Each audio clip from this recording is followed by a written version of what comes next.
Encore un château, me direz-vous? Mais c'est parce que les Yvelines n'ont rien à envier au Val-de-Loire.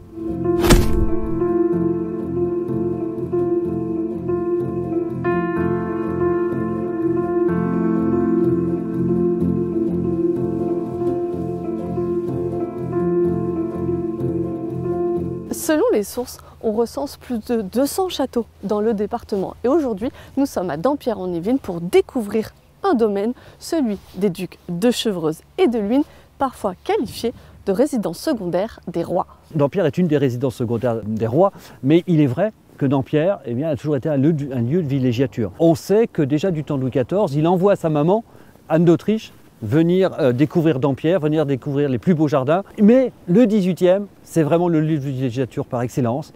Marie Lesescas, la femme de Louis XV, elle vient passer pendant 10 ans une semaine à Dampierre, une semaine pour se reposer de la cour.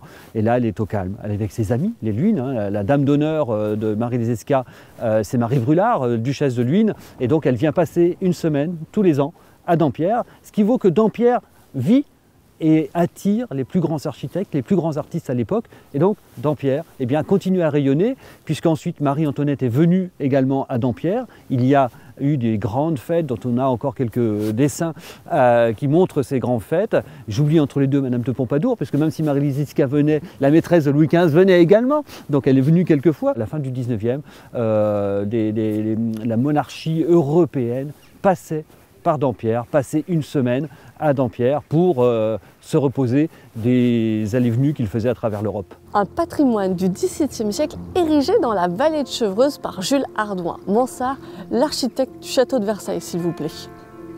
Le parc, lui, est attribué à André Le Nôtre.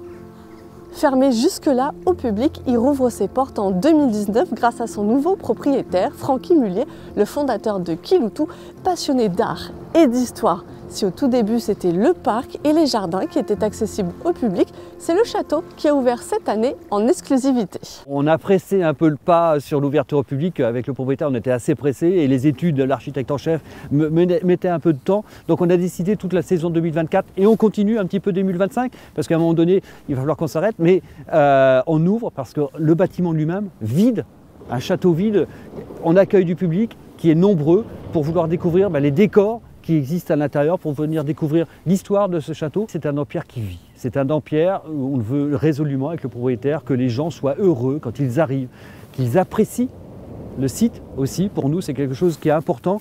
Monsieur Mullier veut partager, comme il dit, l'amour du beau. L'amour du beau pour l'architecture, l'amour du beau pour les futurs jardins, et puis l'amour du beau à l'intérieur du château quand il y aura sa collection qui va être exposée. Et grande nouveauté, depuis cette année 2024, le domaine ne ferme plus du tout ses portes. Vous avez 365 jours pour le découvrir, à l'occasion de garden party, autour de Pâques, lors de grands événements, de faire de la calèche ou des voiturettes de golf. Il y a de quoi faire. Et puis vous l'avez vu sur les images et autour de moi, le domaine s'est mis aux couleurs de Noël. Et oui, il y a un festival jusqu'au 5 janvier.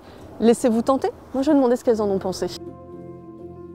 Alors, c'est beau Dampierre ?